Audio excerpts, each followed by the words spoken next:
I can reach you. I can reach you. I can reach you.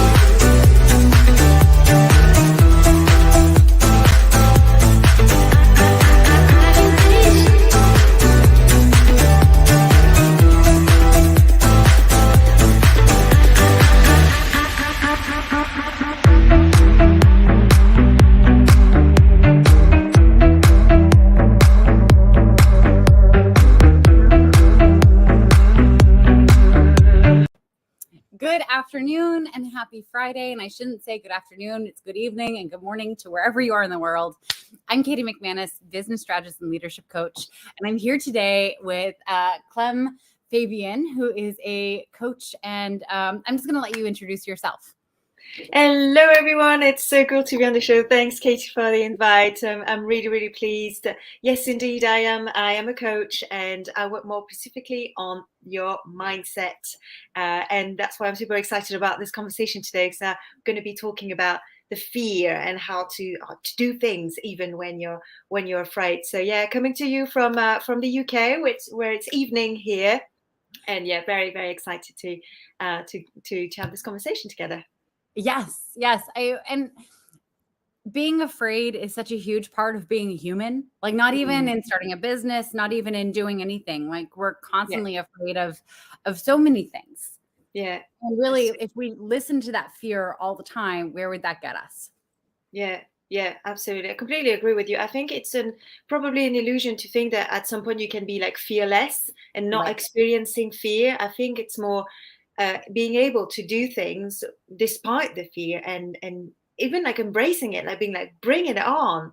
Yeah. And I think you recognize as well when something is very dear to you. And I would probably like even invite everyone listening to us, like think about what scares you the most. And I bet you that it's probably one of those projects that are the most important for you that triggers the most fear. So they're also like an indicator of, okay, guys, this is important here. This needs your attention.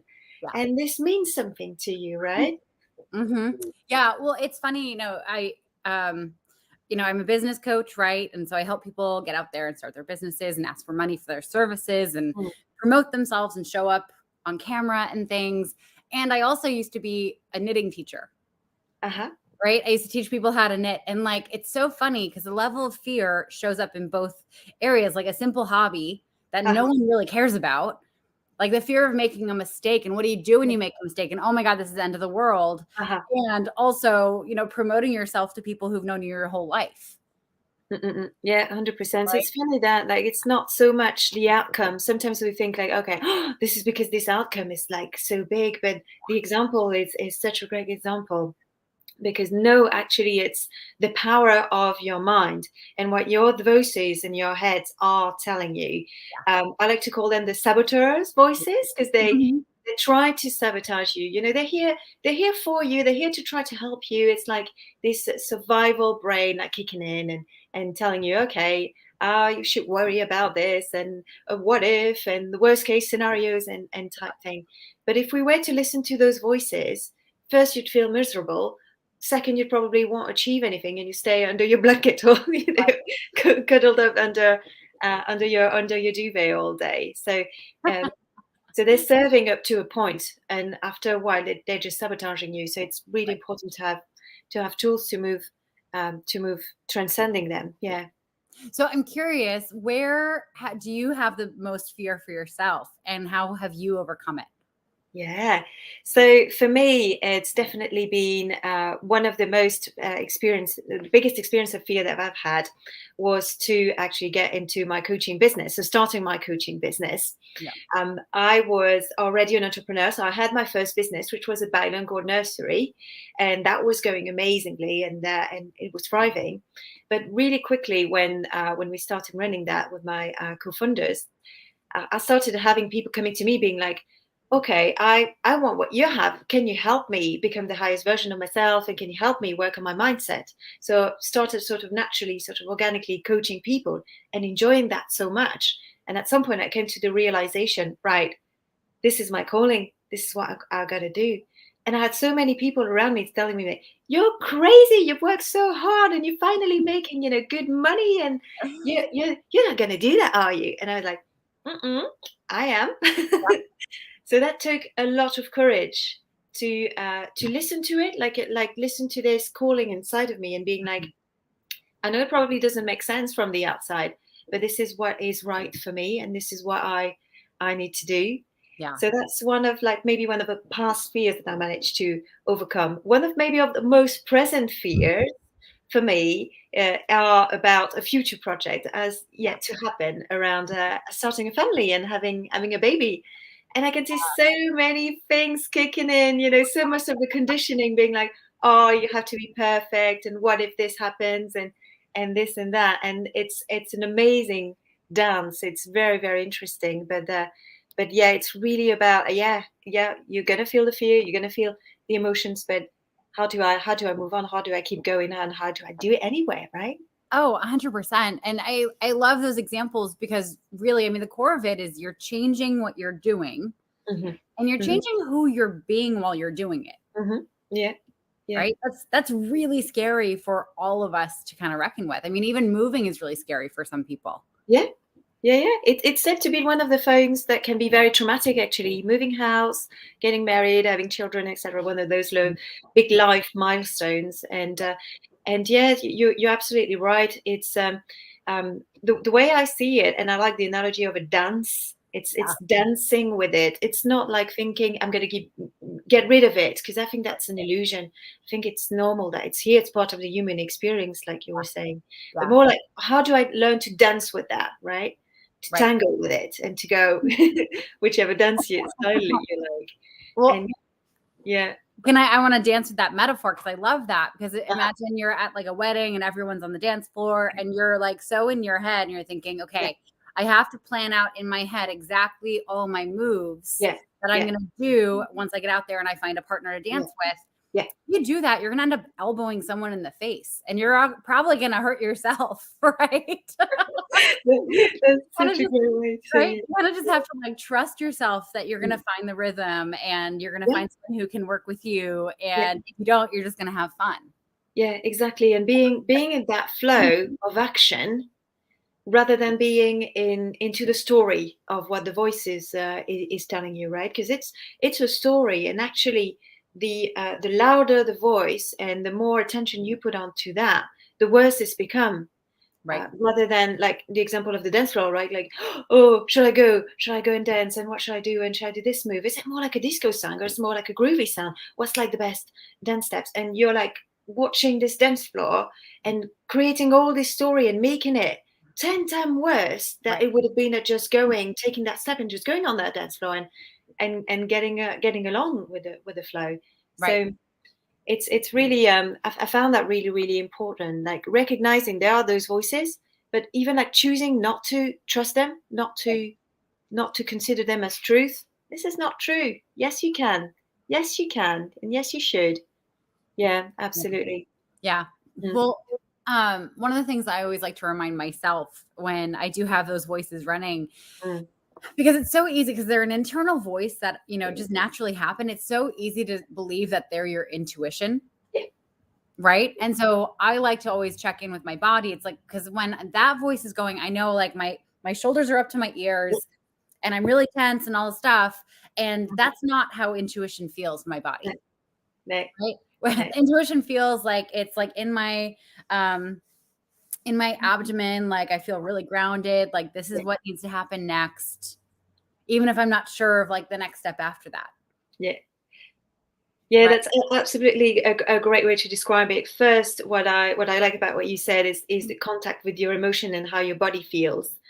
And whenever you are experiencing a very intense negative emotion, such as fear, such as anger, you're pretty sure you're being triggered by the saboteurs, those voices in the sabotage.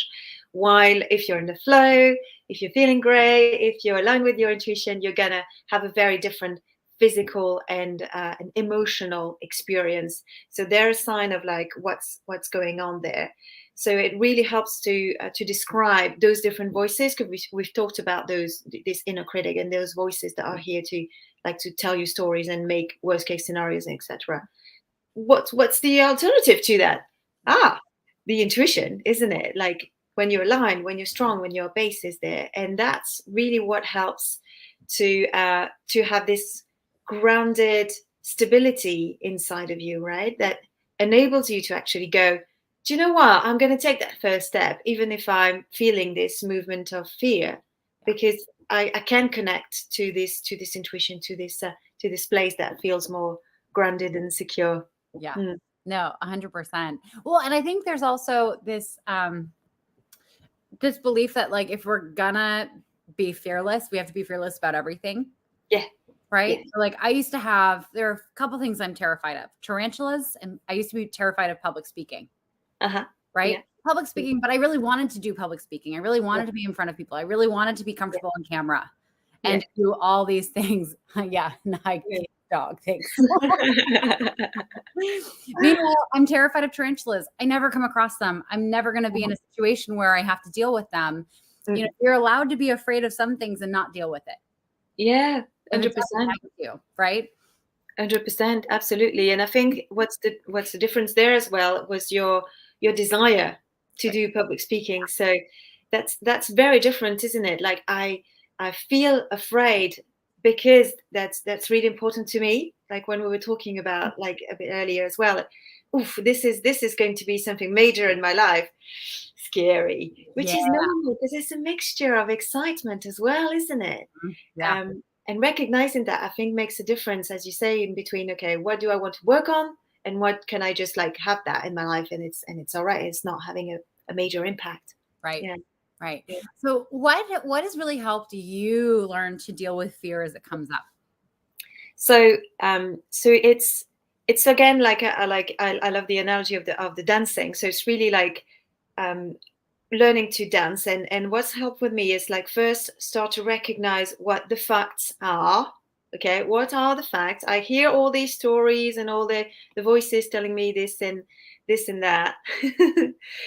What are the facts? What can I see, and what can I approach on a very like sort of objective ways? And that really enables to instead of going into the story and going like it's like a downward spiral, and you're sometimes taken, like going back to, okay, what is actually here that I can see and I can measure. Yeah.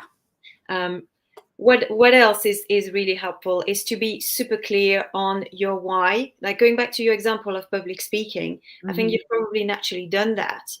Yes, I'm afraid, but why is that important, and why is that something that I so want to do? What is this desire? Because until, and that's what I found as well in my coaching with my clients, until this why, this motivation, this desire, it's extremely clear for you, the fear might still be stronger than that. Yeah.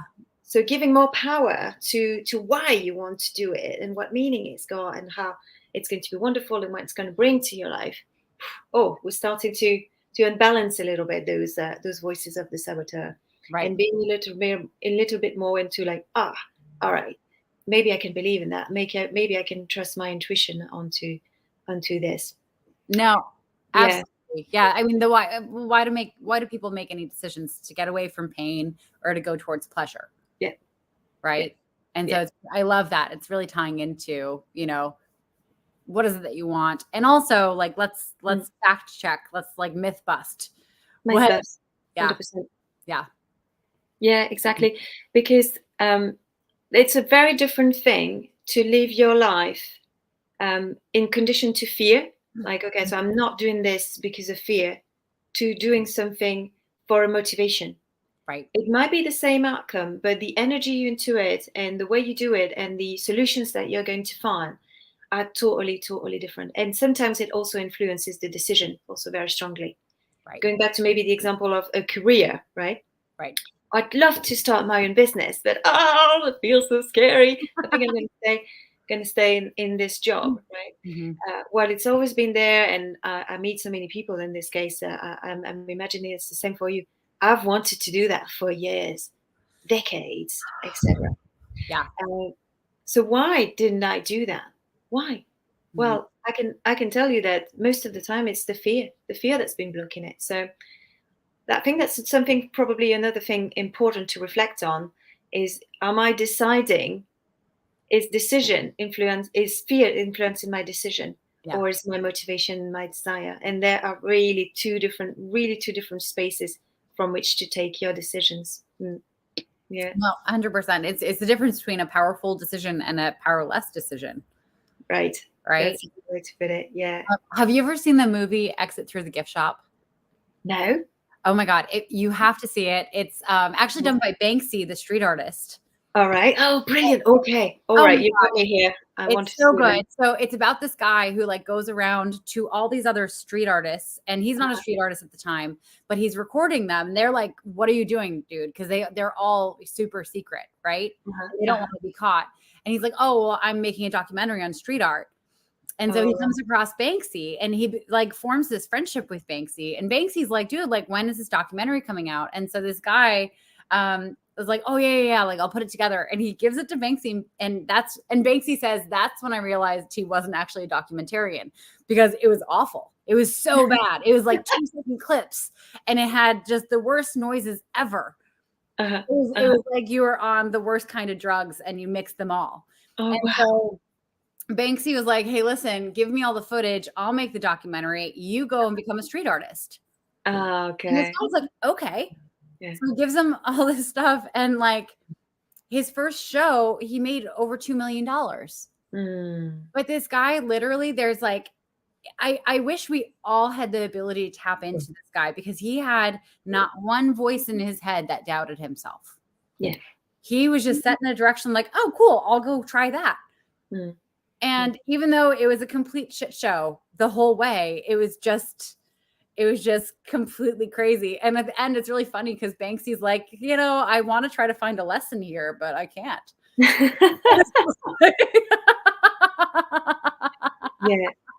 Yeah. What I think, I really, really believe that you can discover so much more Mhm, from not listening to those fears, mhm, even if it takes like unexpected turns and it takes a completely crazy path. mhm. But I'm really, really convinced that the openness of the horizon, and actually the surprises along the way, and the progression might be even beyond the craziest things that you could be imagining. Yeah, So, yeah, that's true. yeah, Truly, what yeah. I Well, believe. the cool thing about this artist, and I'm forgetting his name, like his art was used on a Madonna album cover, Yeah.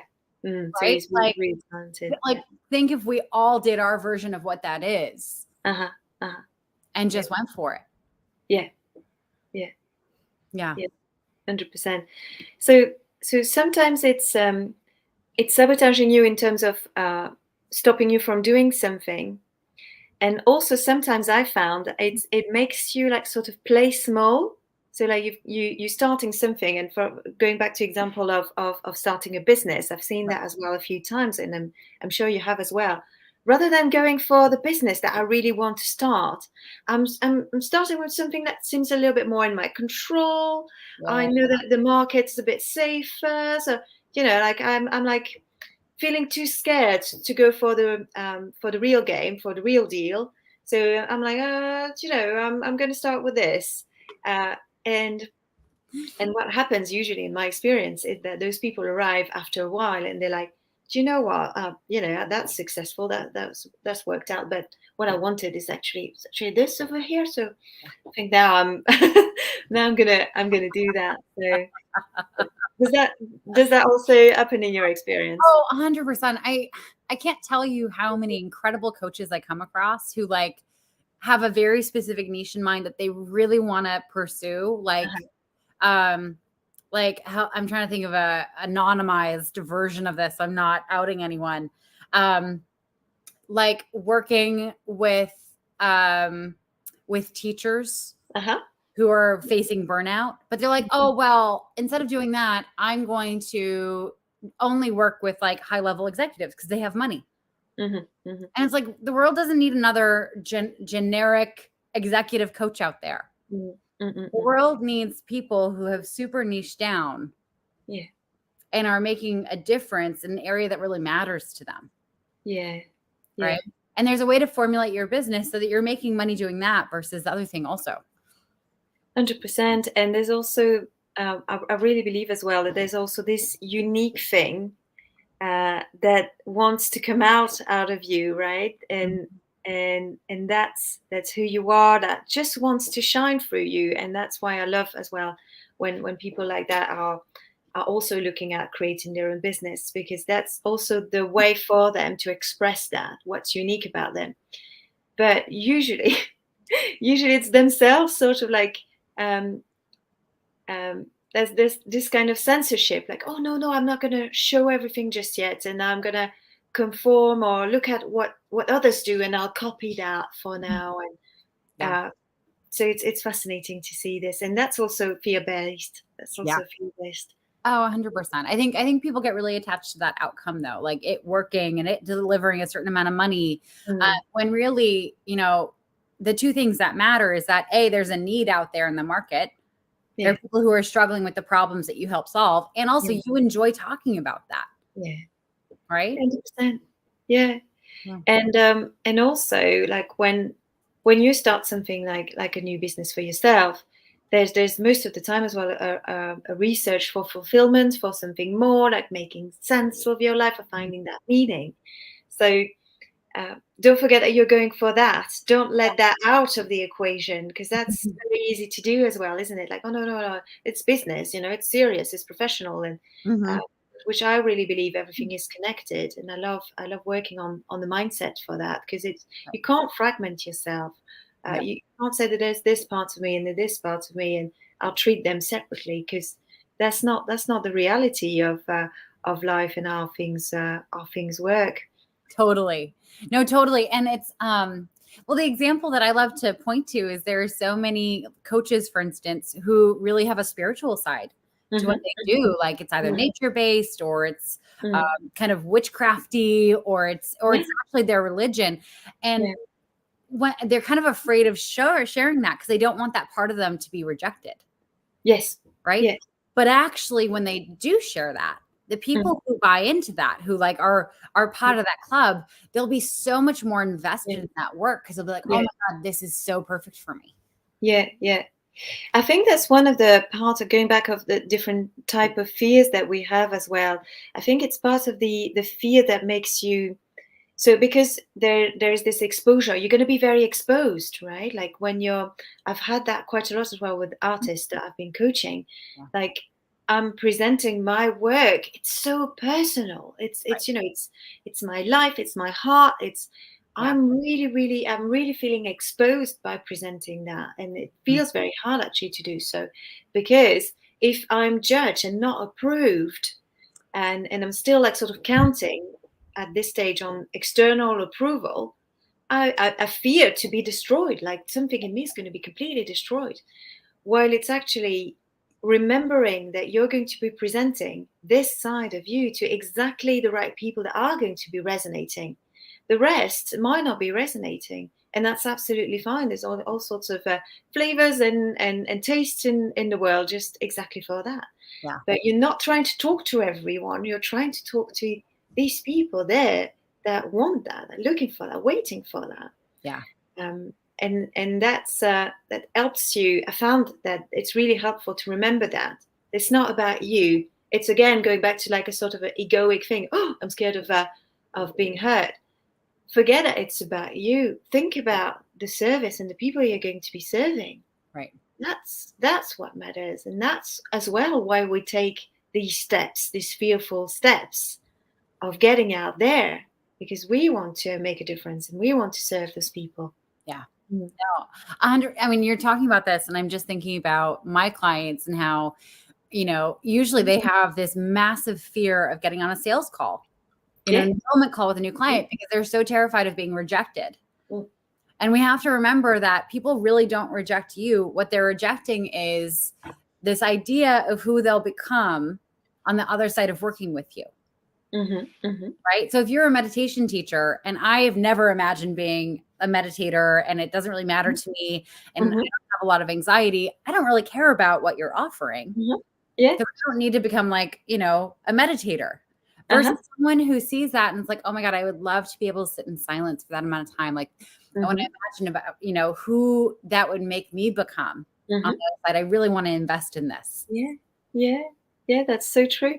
It does not resonate with where they're at, and again, I think it really helps um, to sort of make the distinction between they're rejecting me, I am being judged, I am not being approved, and that's not where they're at. Right. They're on Mhm. they're on a different path. They after something else, and that's absolutely fine. So I think it really helps to transcend actually this judgment Yeah. and having like, okay, this person is doing this and doing that, and we've all seen that that like some approaches resonates and some don't, and we're Right. not necessarily going like, oh, terrible.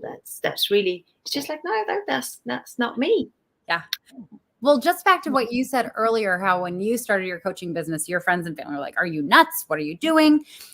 We do. That happens to all of us. We Uh-huh, have people in our life who genuinely care about us and also uh-huh, have no idea how yeah, this is ever going to work.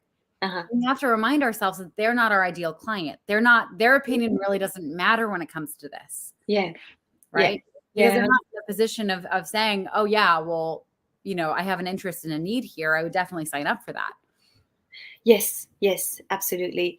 And what's really helpful for me as well to remember, because of course we know those people around us love us and our family, and of course it does matter what what they want for you and etc. But we have to remember that they also are suffering from the same perspective of having those voices in their head Right. going, "Ooh, what if?" and worst case scenario and etc. So what they're sharing with you when they do that is this. So it's Right. not even them, we would say. It's not their intuition speaking. Right. It's the saboteur voices, the inner critic and the what if and the worst case scenario and the don't take too much risk, etc., which is a part of the survivor brain again. So remembering that it's not them speaking; it's just those voices of fear. Yeah. You'll be like, okay, right, I hear you, I see you, but I don't want to live a fear-based life. So sorry, but I'm not going to listen to that. Totally. And what a beautiful gift that they love you that much. Yeah, Their saboteurs get activated on your behalf, yeah, yeah, they right? do. At the end of the day, it's a proof of love. You're 100% right. They Mhm. do love you. They do what's best for you, and yeah, it's not that they want to, because I know for a lot of people when they start their business, having people around them going, are you sure, or that sounds really risky, or you shouldn't invest in this or in that, is very stressful and actually uh, adding on to their experience of fear.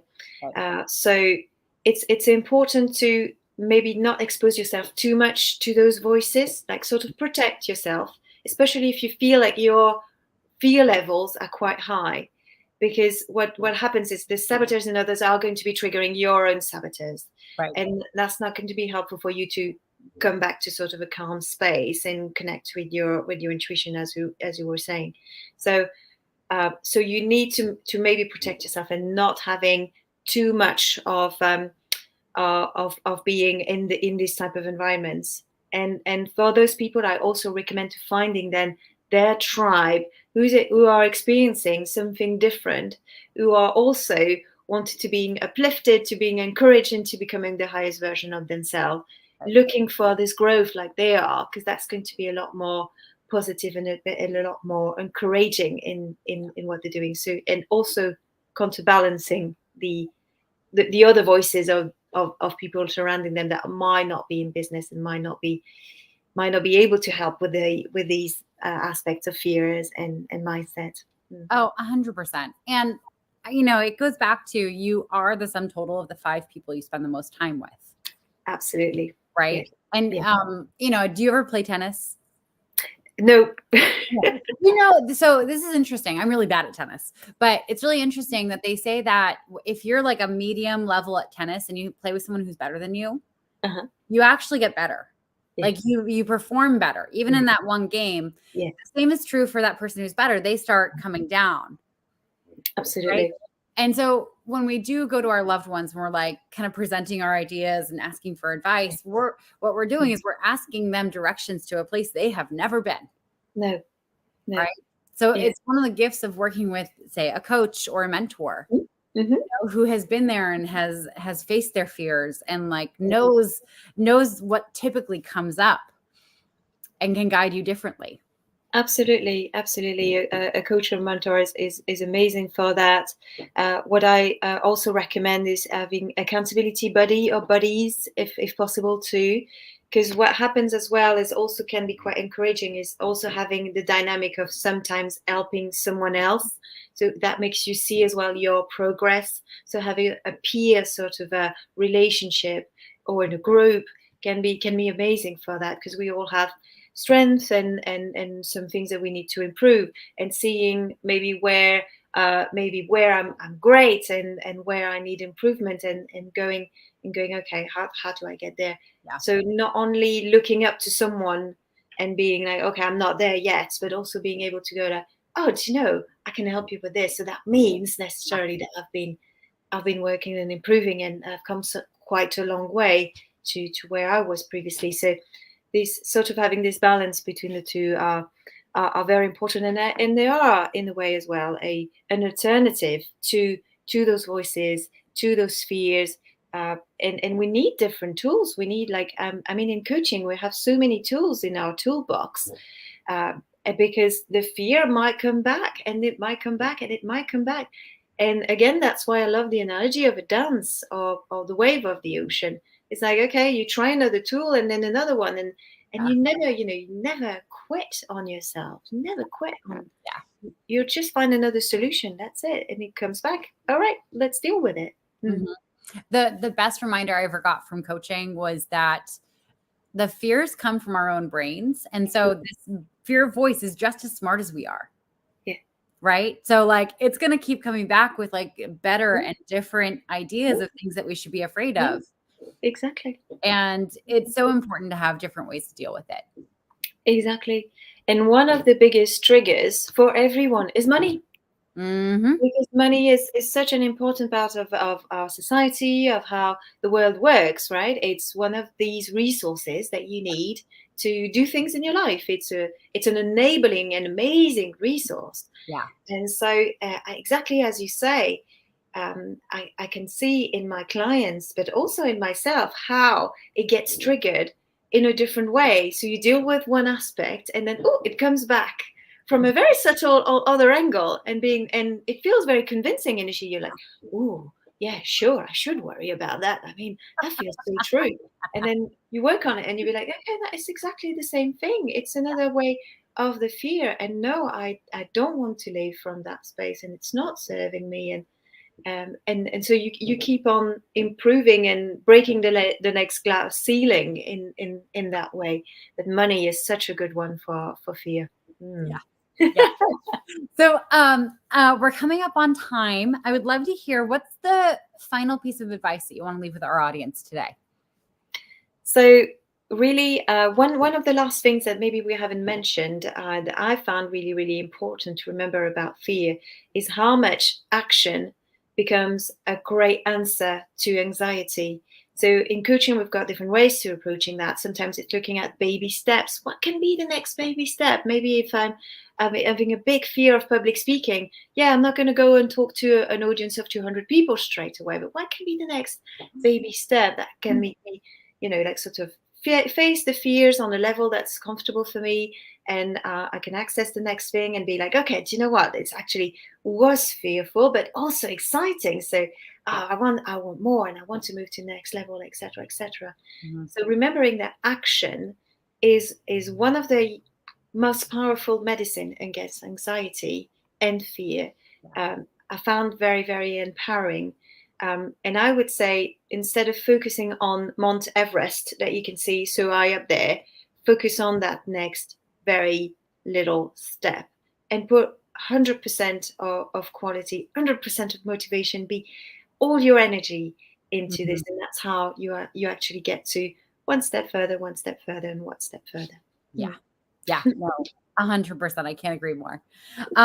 Clem, if people wanted to get in touch with you and learn about your work, how do they do that?